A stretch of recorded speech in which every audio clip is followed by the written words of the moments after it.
so yasumi ye ne dia bra anna to na kwanso enti de pachi echia etifo nyina eda duma efiri nyankopon ye jane nchen ewadi Yesu Kristo ho ema ye nyina amen na ya bad hour of truth adwumadie so a wode nam adom so nam truth of ministry asori so de bro mamutie de bia wode unhyira mo amen na mom de hia kese ne setia wutie no enye mfaso de kese ema wo bomodin na empsema wutie no fa bobra na bebo ye papa wo abrabo yimu na wo wachi so ebebo wo life continues after death and is obobra no wa asase so no wu abrabo sakoto so de bebo pani se wo de wrade asembe ye dwuma mra e da so ti ase nya chi fokra bro ho asema wrade na wrade bebo wo amen praise the Lord hallelujah pastor ya de ni nyam ani ayeye nyina mawdin ya na jen kwa pa Yesu Kristo wa wadi nkuni mo Calvary aseni anso eno ntine ye nkuni difo wana wasoma yen se meka wasam e fancha fofo Jesus na masemi so na agi yeso e bom pae ya men konkron na mutumi ni wa ho ode so kasa fa ubam amen nim die mu nyansam ani ahode mu nyina pra wasam na momframai wana ogia ye won dia enedai na wasam so na jewo Jesus bom pae so bonefo agina tu de ya chinygie de yakomaden de yakomaprim na Yesu Kristo dimo beri na as fani na manyama na do mu Kristo aso mra Jesus Yesu so wanka sabedi hene ma wonsra enya kese wo washe Jesus na emfa ogie emre wo ma ensane sane mponchire biala na emfa yare sa mre wo na itie amatie fo nyina enya adom kese mfi wase na wase ehodi ne monyam so akasa fa obamu tumi ni ahodi mu na odi agen kwanso Yesu Kristo dim amen amen media mercy se me o mercy ebrade beba desio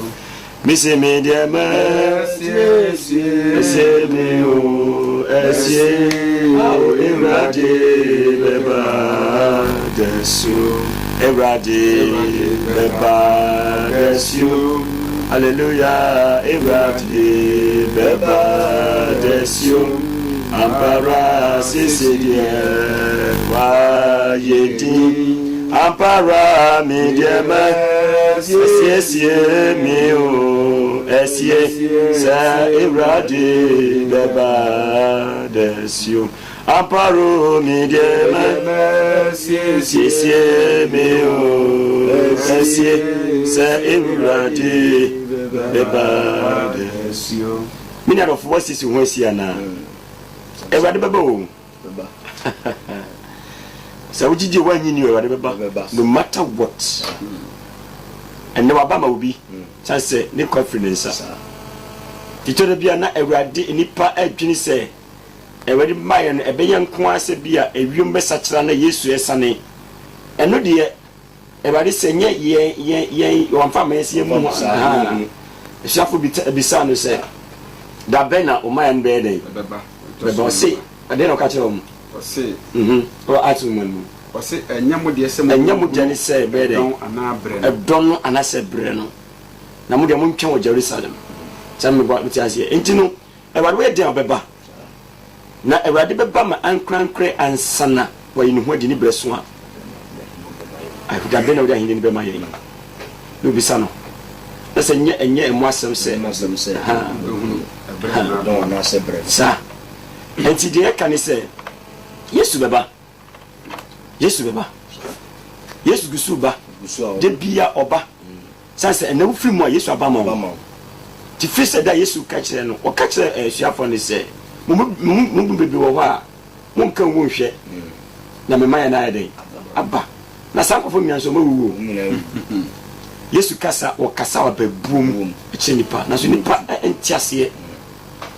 enti de bia Yesu ba Yesu kwa no ka kire se me hwe me bantamu na mikitema ketua Yesu kwa over 2000 years ni ti Yesu no a ka se me bantam no so oboa enti bi o no abio na ka se fisa mi ye wo mi na ma me ye ka se Yesu be ban so be si na Yesu ma na be bi sa me awale awoma Yesu abu be so anti ase Yesu ma na na eti sofo ba ko bi ande me fa ne sofo mpu de ma ko mu de me Yesu e sofo se Yesu be ban ka o ma anti obi am pesika no enjoy bianco join okot ko join munati fo no na mu nyesika enjoy nyesa o tiasa wo taso dem se Yesu ba na hia wo passengers of hell we are disobedient servants of God we are okot ni complete we are tamful we are atamful that I said you are not tamful and we are tini ho atamful so that's on person pa benyankwa that of sir the catch say Yesu ba and na adwo aba manipa bebre thousands of people say o ma wunti fi say Yesu ba se me de banta o ka se me de bantam no o bantam so ampa nipa kwa ne nipa ekọ wa ne wo na so obonsema yi nipa dwan fi so say man nyini da obi wo ho man nyi satemu da ne mu be fa ni say da be na Yesu be fi so si ya asane en wo kunkum nipa sa jide bia Yesu o kan se me de bantam no o bantam so mi kese ya obi ko Yesu ababa obi wo be fa na kofisa say Bible si osaka say etwa se nipa wo prekope owu na chi no temu ti wo se wo prekope owu na temu na temu no owu ya na hyase amon hyase owu ya na hyase na so o ka we che nipa ase nipa adwe ko die chiri se won ti ase we kra say it is hell get ye mi na mi hell get no bo nsam wote he Yesu ka samado ho no bo nsam wo na mu ba bia o ka say we ye mi ya majadie the lake of fire ni die owurade atemu achi na lake of fire ni pa na mom hell die obonsam bia be otie wonne na agent wonom tie no beautiful and say o ye na pedia wo do be ko du wo sisi ya pe onuma de soft be ka kira na de wo ko soft a wo di na chi no wo ya de wo be ka kira say onuma ni wachi onuma be na be di wachi ati de ka kira na sisi ho fa sie abosiafo emfa life ni agro Kristo ni emfa life ni agro enye sa wa betra asase so awurade bedum all right nanso so benu hu se ka woni kura ka ya mo ama asase so e ba sa de na wa ye mobo e de ne pese ka safa mun de awurade da dum ye ni is your temple clean for the Lord's coming is your temple clean for the Lord's coming was asore dan emuti wasisi mu e de twa Yakobon maye no and that's what sorry dying that your temple what sorry dying we see mu a wo de twen e ba de danana abusiafo nipa bia betu kwa wasiesie no ho ni kai akwa bia wo sikani pa ena oka che na friend bi se anase na kwa bi se ope adia onkope adia be mane ni agye oprobi a obetimi agimi akere no jimi o ma jimi kire na ne nyi was ne nyi wiase wo ska obibia bi akase o ma nyi obi we jimi no jimi akere na ne nyi agye nti wo de na fra efase afra ne ka se adia ya on authority adima akwani se onkonchi no onpe obi a we jimi pa mfa mre no na onfa jinani enti afra no se ji anase akwani se ji na fran wa je na in authority no okochi ya no baba ka chense manya obi wa jimi ya menya bi oso wanye go okay ana kai se emi kra me tukwan sikani se me tukwan mi mabio ana na kwa bi se o tukwan wo mabio o se na obi a wo tukwan na o mabio ena won siesi ho fansie enye afra na wo di ma me se nko hwehwe obi a wagimi no ene wa wogi because wagimi jimi agimi ni se wo sikani oti se obetu kwan a wo ma bio nsuso wonsiesie wo ho o kam yi se wagimi ade na ebese a kire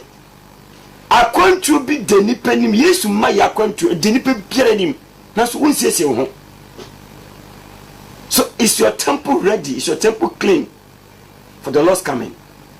Wasisi wasore dan aye oni padua me ka sore dan me ka eda wasi ni wasore dan umu wabonten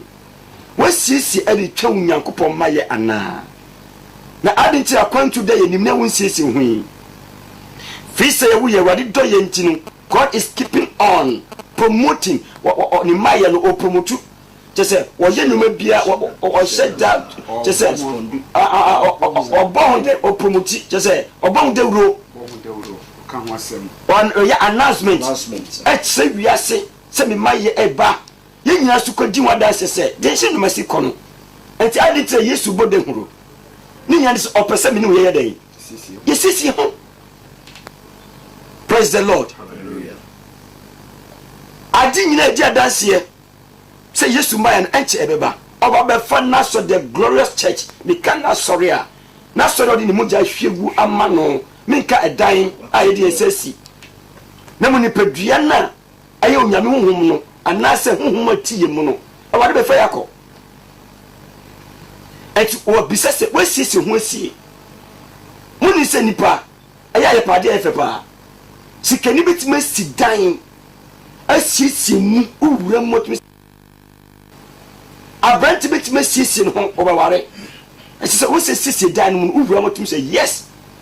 ka otimi to ka sisi mu ekon adam o sisi mani padua. Praise the Lord. Hallelujah. So okra o tempo Yesu ba be fara kono onyame asori a wo ye I already ni moja dis atoye no. Is it filthy or pure? Tell you pedua no and I say your home na everybody be fire call ya sorry dan no. Emuti and I say efim. Say ni pom empe be efim wo. Why na betima ko sit dan asi toilet so. No dem. O efim abon.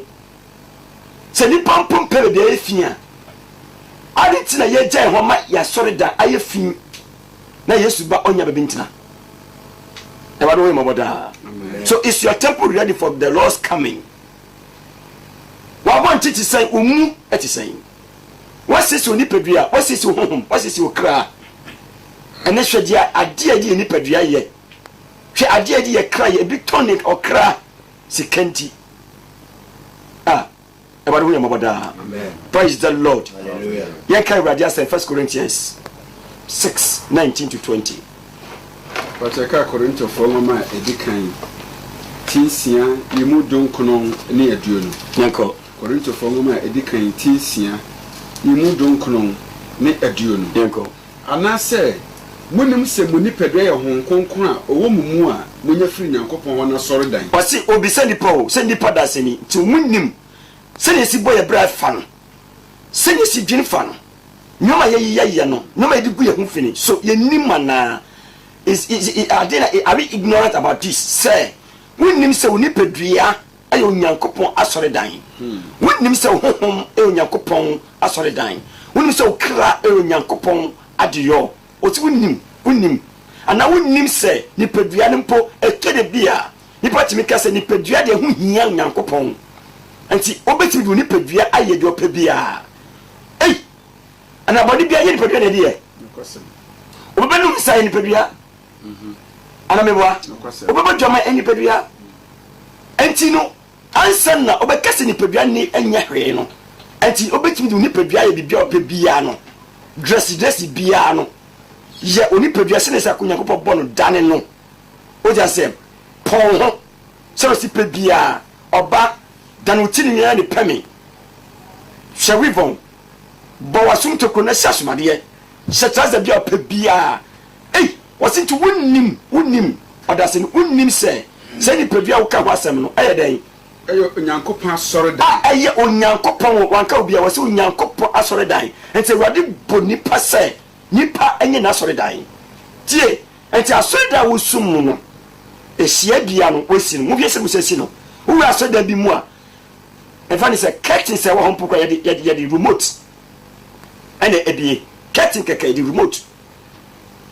O just ya decorate asode anum ye di edan ye di sesi o na so Nyankopon se wonte ho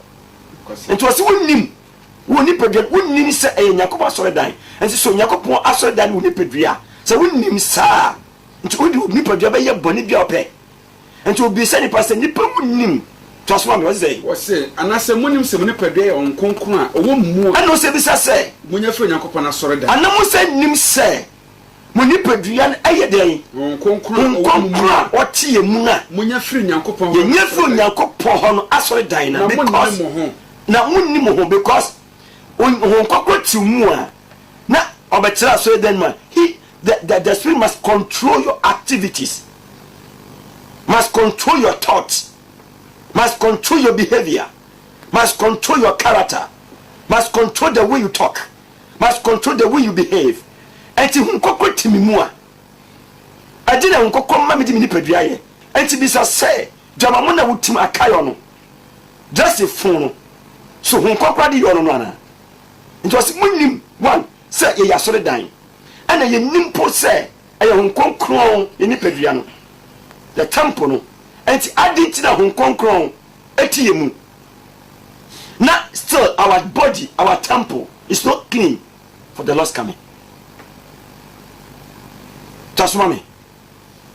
wasi ya niya ho ana wankasa bachane ha woto mabodin wasi ya niya ho ya die ni ho se ho kokora tie mu no sa ho kokora tie mu a wonni ho enti sa wo ya nipa na utimi di ho ye nyima bia opa bia utimi do pay ade a fa se wadi mi say your temple is not ready for God ho fufuro tie mu anu na emu ayusu ho na mo se ho kokora tie mu di a obo se wonni ho enti wonni ho nti no ontimi ko fa ohun nye de opa bia ontimi ko tokra ontimi ko ye de opa ebi se wonni wo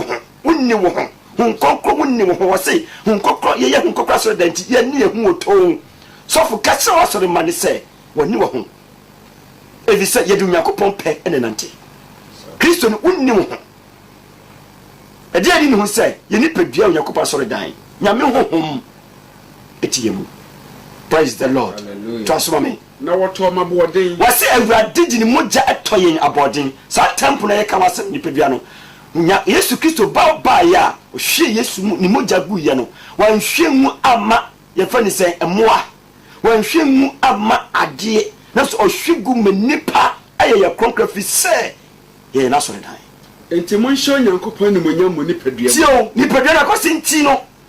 mi ni adofo hye Onyankopon anum nyam awo oni pedua mu bisa say je wodi ni padua ye no fe anope ya kosi enyumen ehye nyame de nyam hwe ntade awde hye hwe kasa awde kan hwe ababo bia awde bo hwe interest a awo mu awde yo hwe ade a wonum go mu hwe ade a wo ye hwe bia wo kose ehye Onyankopon de nyam na osi ye hye Onyankopon anunya awo eni pedua mu adetia ni pedua no ay Onyankopon asori da so is that temple clean for God's coming? Yes, you ba benyina no obefa na sorry na ko because we are bride. Yeah, ni pedua ye ni yire sans ntina ma wo hwe mu ja wo to ya boden wo tua bibi awo ye ho senya oba be ma ko akoware a okotua ni ti so ka ade no sane Yesu di ni mu ja de se atoyen wo de tua enti oba be fa ya ko ni yire ni yen ana o kire ye se abrabo wase ye boss ye mu ababo konkroma no so is your temple ready? Verse 15 to 18 aha emu dunum ebesi edunwotwe munim se monipedua ye Kristo akwa bi wase munim ye nim se ye nipedua Yesu akwa e kire se akwa ne kire se parts mensa aye Yesu nsa enti se mensa Yesu nsa e de na me de misa keka abrate ne anadwi e de na odu nsa keka sa de achi wakobo kro no anase obi yere wodi usa kwaka obi yere anase wodi usa kwaka obi obabi eje na wodi usa kwaka because ensan ye Yesu Kristo eden akwa wano no wadi na wodi keka ye Kristo ano enti aja wo ye no so wo senyame di anumnya o wano ho oba ede na wodi keka wano sori ye ya penti be na wodi aka wano so sadi na wo ye no ese nyame de nyam na wo sew Yakobon akwa ede na wo wasu tie enwum ben na watie ni ne enwum ben na wo tie ye wo tie enwumfo dwamanyum enwuma egu hufi na wo tie ye na so no wonnim se aso no ayo Yesu Kristo aso so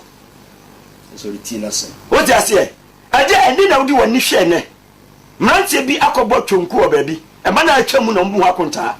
we de ne toso we ni tusa we ti say we do so we do tisa we do obre we say say o di woni carry oba obi ene wa hwafia na ju 12 o'clock ade achen abrante de odi Yesu akwaye wani ababa bi ahwe pono saa o ti ase ede na wodi ni padua ye ede odi hwe because eye Yesu akwa hwe ayi na unanti ko anadwi ade be chi seesi no ayi na unanti ukoe wasori mpo Yesu akwaye oni padua no ede na wodi hye ho chese oba wahye treza na odi ko 2% bia wahye nika ya ka bi hot pants wahye hot pants ana onanti 20% bia wapa wo ho enti Yesu akwa wo ye no anu de blessa wo dresi Yesu ekwa asori all right ye did say Yesu awu amayen ye di Yesu adum di hwese se ya ho your temple is not ready for the Lord's coming. No, that temple is filthy. Every say wa kwanyi na no aja wudi yenye papa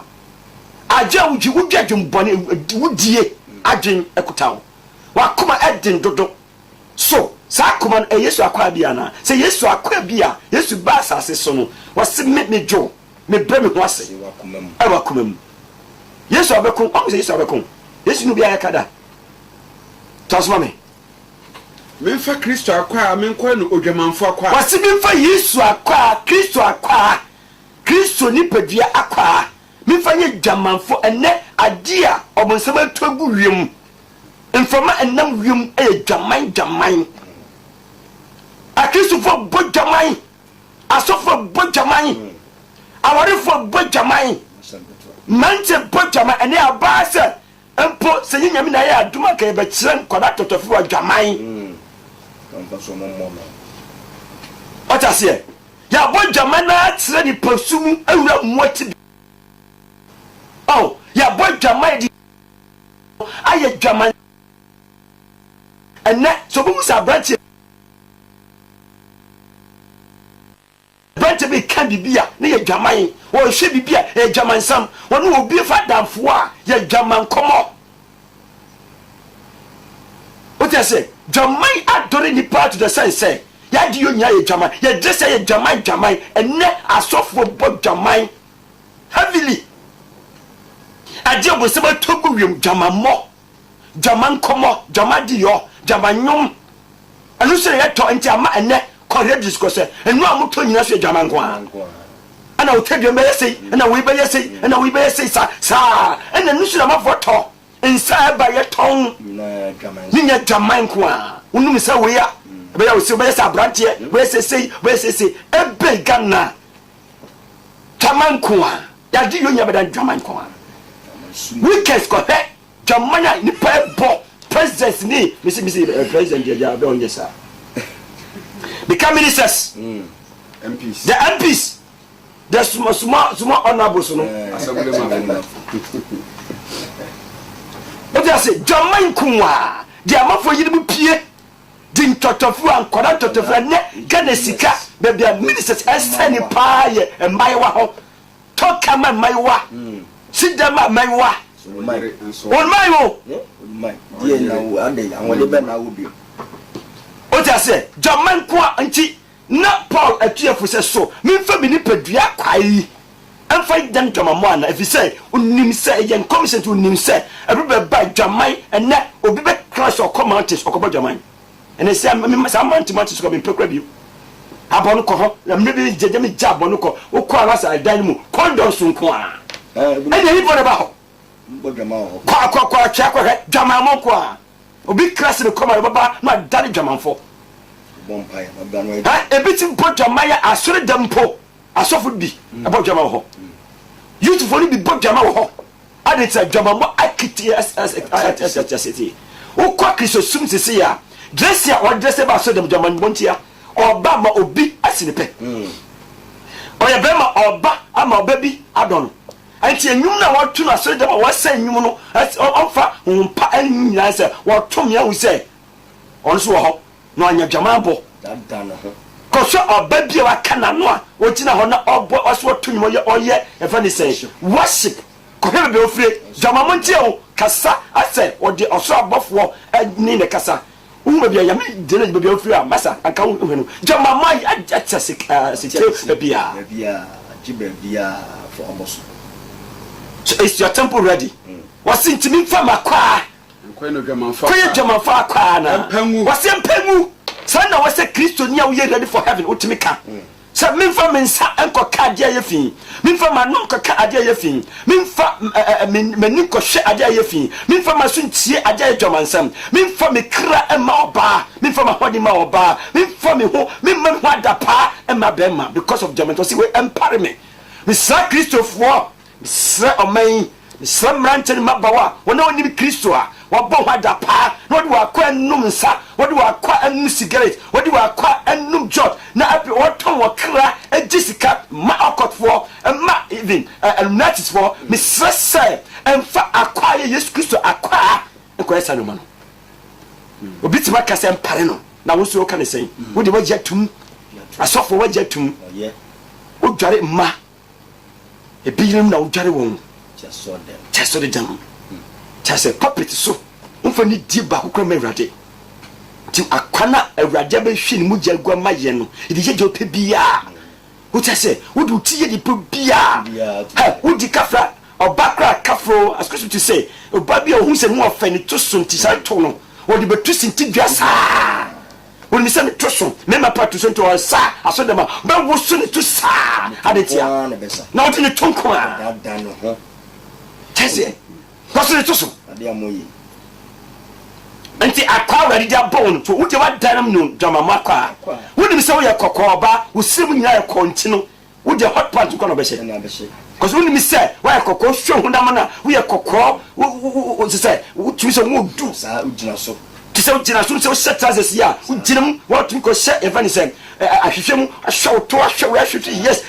mo set as a pumping mi se ukotu bi sintudua wudi mi se automatically bembe mi kokosra no o hwetwo we o hwese ya eden ya wo wontimi hot panty ya wa se the pump no free panty ya hye o te se udi cost of event sen ni office o mi se ni boss wontimi enti wo akwa no wa da dwama makwa na udi 20% dua mo gi aduro mi na le bodwa man tese tim ko je duro gi event sen no dia sasson ba bi yes it a to duro kraba abani na ni panie ni ade ni na moje jimi sasa le to ni akwana uradi da boss na sore dan no wo gunifi obi se mpare no wo hwehwe wo so e wakoya akwo panie wo to jama monti o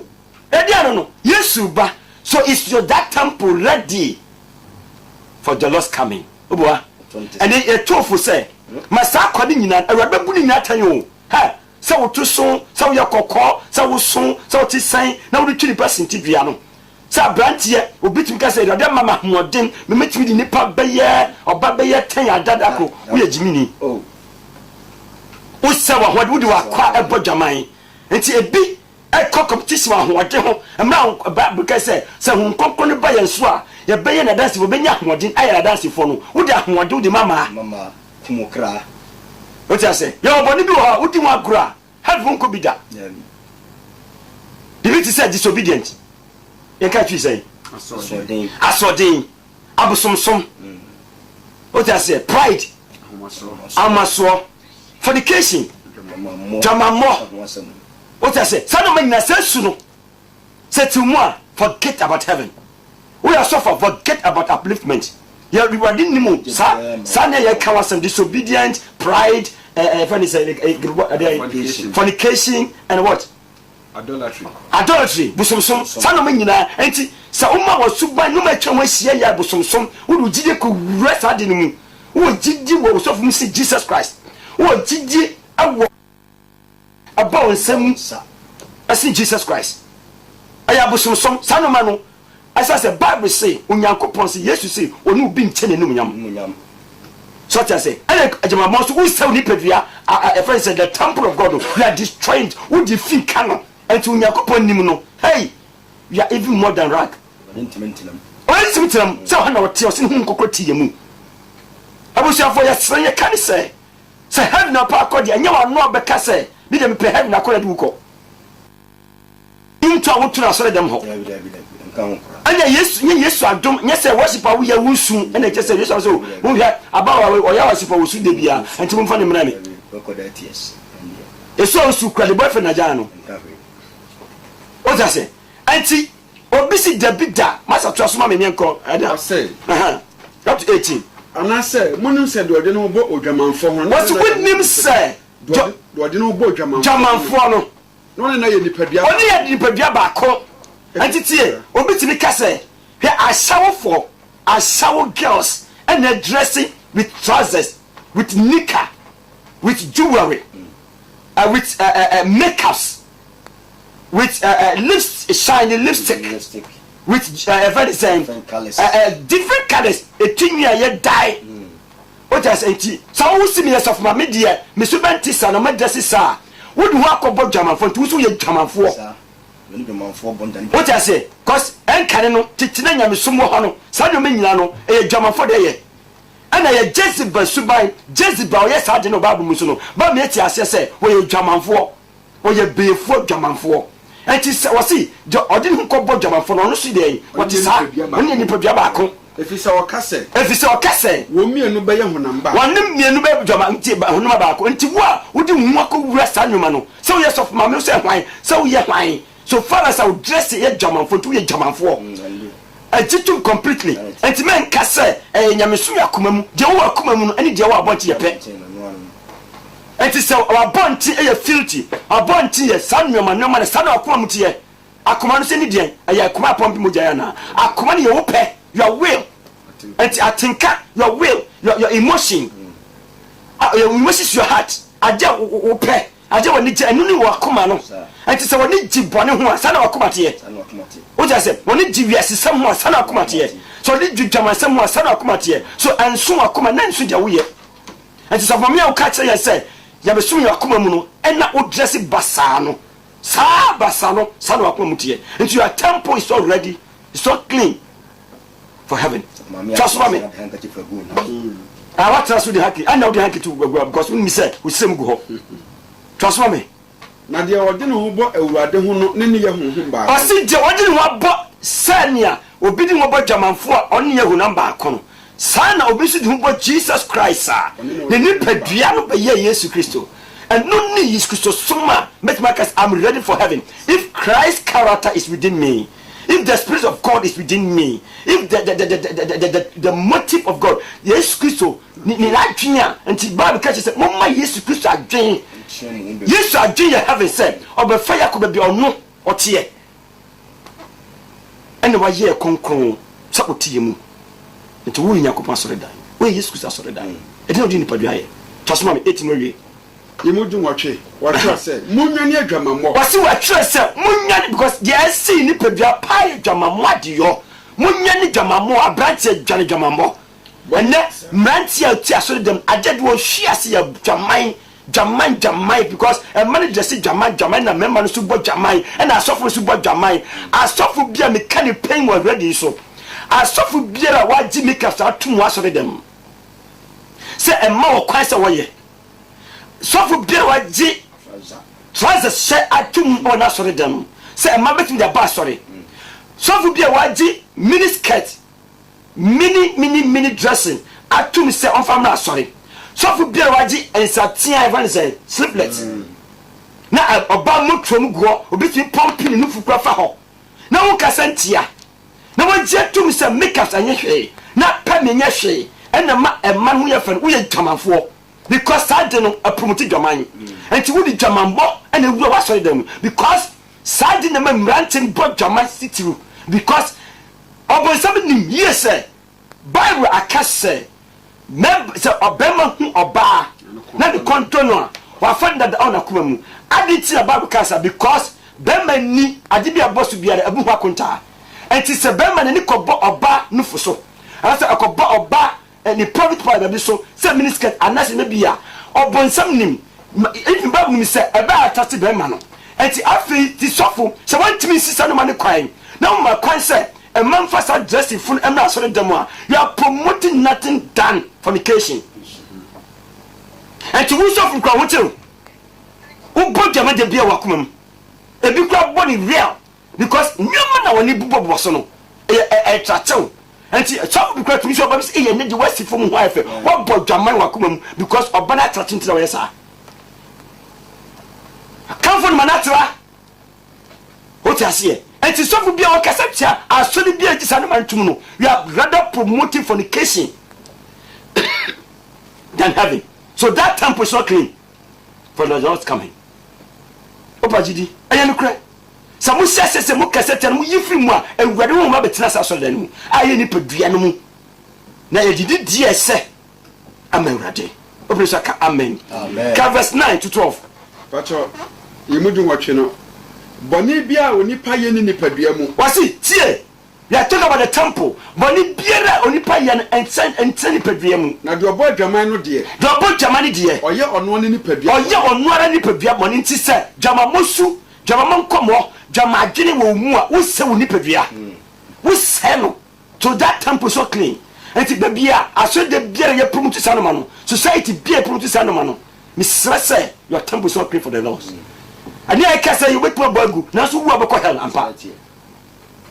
And I dare save you to look at say Ejamamo. It's the radius and enemy can read about Kobe. Interview me yummy. And I'm say, President are back out Abeka, sir. Secular sexual education. One is the new breast with the want him to minister is postponing it to the next president. I idea, Omaja tomorrow. Now, so he's just postponing it to the next president. Because one can say Ghana dear, Salomon was seeing me brace with dear. Mini said, Obi Ban Obaja to me, their own father. And I'm smart cat was a Yako Park was a President Biera or Beba. Government Yabaji Salomon to the Rabicuno. Rabicuno, and to Moon Cassa, and to be matter. No free system. Now, being no Cassa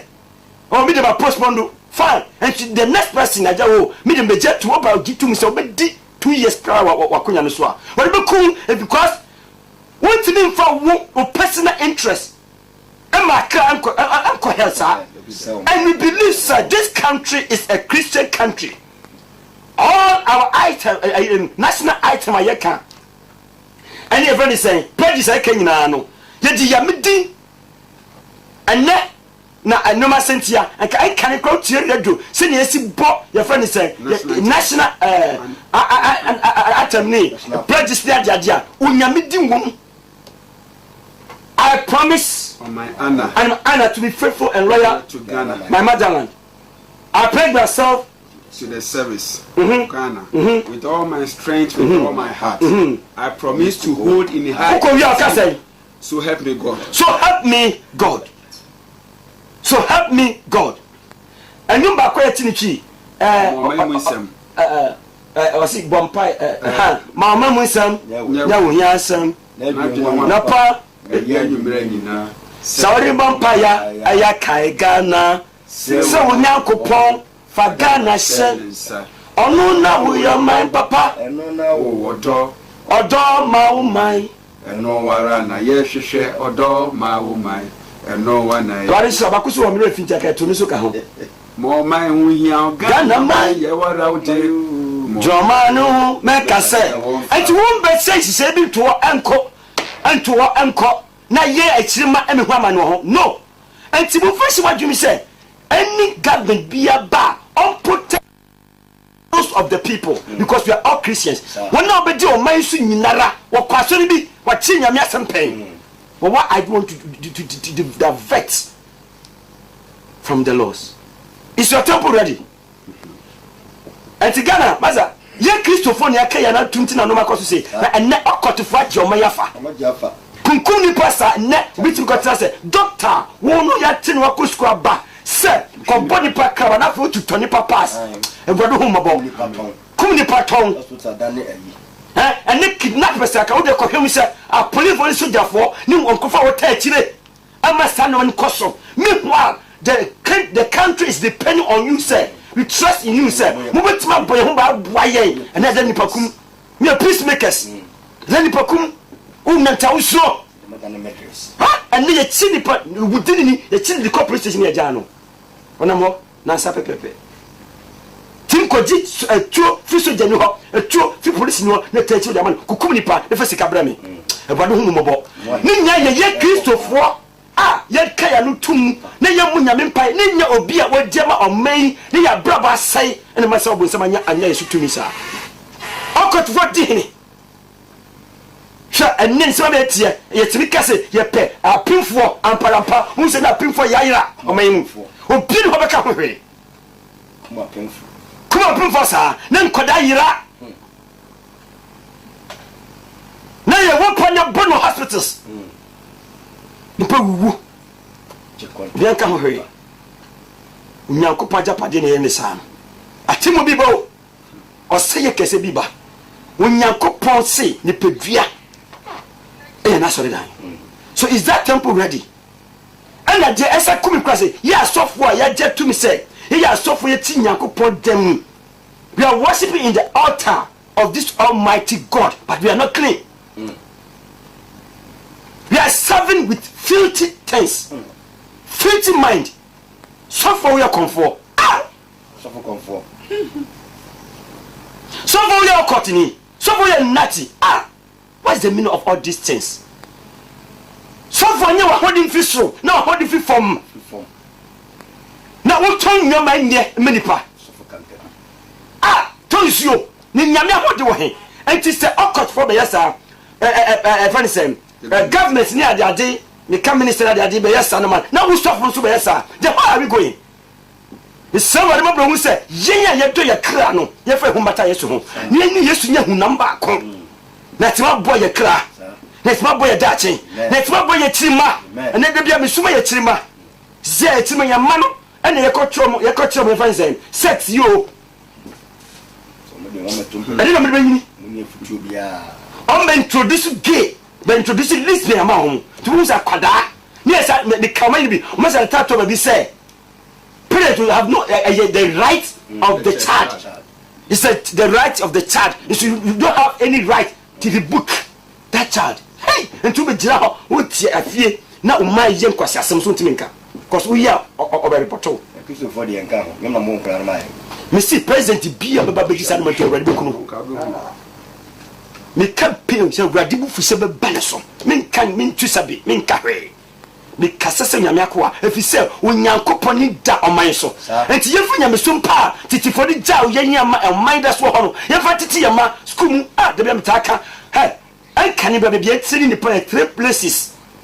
It is any part first areas no repe no ye nipa mu a esubam nyamesum ni bibia de dika ye fie enti ye ka say charity begins at home ye tseni nipa ho mo fie o ma metiaw papa tiaw obi atiaw twini wo fie ho no o pio betu say yes we are from a decent family ene family say ko be ko he nkoda ho abroa ho nkama ho nyina mo hye miniskirt na me phone e bratini ho nem ka so mo afu nyina hye miniskirt nyina wo to apro awie wo hye miniskirt wo de ko he obi afu pa na yas de bona yas de wo ta say ene ye ntiti ye ofie kura enti ye na me hye mrante bi na me hye ma na bi say enti ni pe wo fie wan pe fifie bi ana odi ba wo be hye na esofo ba no wo hye elder ba no wo be hye na odifuo bi banono hey dickness ba mako penny banono and after this place no the second one is school who rescue them from class 1 you be trained according to the Bible according to the manners the kind manners are entitia a professor akasa professor address ebuo ni ade nya mesuro enti nyina school ni entitie ni ko pepe college I can pray go boa answer be kono they will inspect your Bible they will inspect your hymn book they inspect at every atadia ya prescribe self bra will track every Saturday teachers will come to inspection obi say no ya choose James ya choose matic bia awo waima oboa so there was a very discipline oboa obewie no it is somebody president somebody minister udi ntitiye papa bi fi school ho ene ko school he na me sha papa kan ifo bi kwa na me yesu sa school na ba format to the sense and na okotunya wo sa school school be bro okotum ge wom alunet wom a teacher from ipo be na teacher for hall omo kwa na introduce omo na introduce nkrare we ma wo ni ka sheshe won se boxer short so se se school say school bia make school bia and na me say say nye school na nipa ko say o kan ka me ma me makwa ko bi sa second school ni ya fa say university ni ko hwe university hade say ko hwe university hade lectures a awadu hu ganda mo bo hu nipa mo bo na so nyina yo nyakopo asore dan o ana ne to so mi nsa asore dem enti sa bia no o fi abusiamu o ko school akwa asore dem enti be o ko bia dia o hia titiye sa Use radiasem. Use nyamisro. Use ebu edi me nyankopon from obusiam. Ona enti answer papa beja okwan no. Oni ubom paye wo fie. Use radiasa. Udu school na teacher to aso. Teacher to aso. Monday you call all the classes. One now call Sunday. Kwasiara. Na bada so. Ukokot. Excuse me, okoti den Sunday school okasora Sunday school ntite de betiti mofra enti nipa benyin no onim hwehwia say onim awrade enesa nti nkwa benyin no onu even 17 years dwamamo agun abona adwum enyuma watie ni TV nyuma wo hu wo so no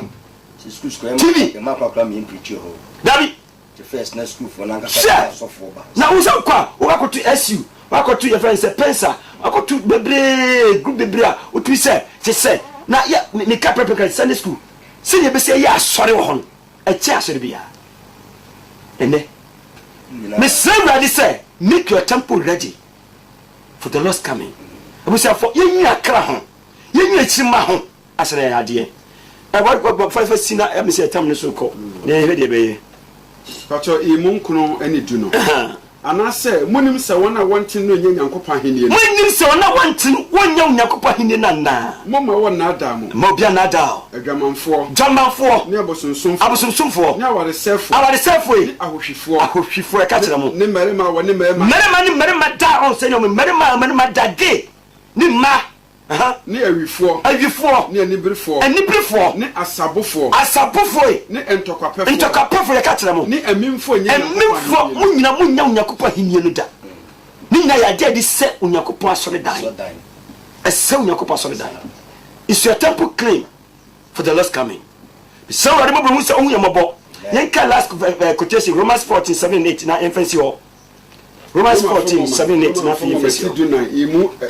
enwotwe ene nkono na yemu bia ntiase ma ne ho yemu bia ntiase ma onti so fese ntiase ma oboa ntiase ma ho da na obi anwu ma ne ho ana wu so wu ma onti da be wo kro no nim ntiase ma ho na obi wo kro na enye wo a awurade ne makwan aha to aso se tiase ye tiase mewrade nti ye de awurade pe wo tiase a metiase a ye tiase mewrade asatfo nyankopon enti ye mfa the super finance because ase ye ti ni nkwa ana boy ho ban so ye tiase a etima Jesus se wu so a ye wu ma se wu so a se wo tiase mewrade wo wu so no wu ma no ebebrewu wo wu ma bonsam bebrewu wo wu ma jamamo bebrewu wo wu ma nsanom bebrewu wo ma beyeguro ni okot bebrewu amanama bi na so wasaka wo bobra wo mewrade nti wo se Kristo ni aso wo se jamamuni jamamre beku anansanoma nti se tiasio ye wu ye yewrade dia nti se wu a se ye yewrade dia sa wo tiase o se ye yewrade dia ade bia be ye bia o se ye yewrade dia nti fansi wa dwumi da se wo tiase ma ho no tiase ma nyankopon wo so wo manyabe ne basa benya nkwa ama ho amen. No, no, na question is your temple clean for the Lord's coming. Amen. Amen. Yes. Very sure at your phone. The more and ask my baby. As I found tea and cancer, they can go in Truth to Heaven ministry. Truth to Heaven ministry. You are Tonsu, don't pass a problem. Atonsu, don't pass a problem. Obeso baba bia ye wa ya kan ye chi kan na ye de tutwai faka be si Atonsu Agogo hospital nanim ho Atonsu Agogo hospital nanim ho we say ni fan ya taxi bi nkom ne trotro be do be so fa dia o fa ka na we say o ko Dompasi aprabon o station CBC o station and I say baba Mando junction sabia mi no o station baba Mando junction sipe oben say so siwa be kuma so main street kese pa da ho o first street ni so a na obusa to heavy ministry obo say signboard sisiwa obaba na oba betuye na this edition ni and na you know kase na ye kwada ebo 6:30 anumre ibishia na esu awurade asem ne na so abompaye afen so yawada yo chena yawada bia ye empaibo ama asafrede siwa ye empaibo awurade adom na obipie ho a bonse awurade basa kese no ye adwuma pa bompaye na awurade de opese odo ojema no wagena anapa bia mo 9 na ya starting I feel so Friday bia se bibia no aye all night Friday we e dey no all night modern na brebi na be hu de awurade so oye nya asem ne keke ne mum tumi so e ka asem no ho nti Friday bia so bibia no on Friday we bibia no ye all night Sunday bia se da so bia hia no 8:30 na ye hia sua awurade asem na afi so no de on tiase no obusa na nkonko na asem so asa kire wase na afi de aka nyina so asa to aso we ni desa ye de hiem we ni desa ye de hiem ntino se wati awurade asem na opeso do homa Kristo a asem a ye kan na waka bi e de di achi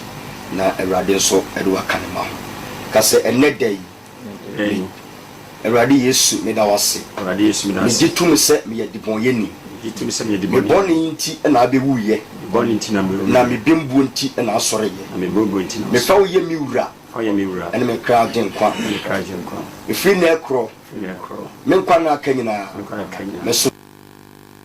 ti awurade bo ho mo ntram mo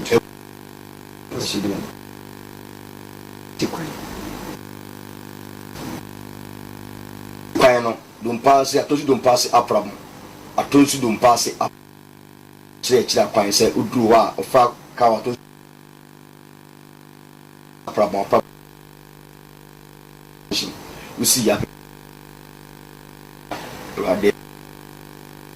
se oni ebi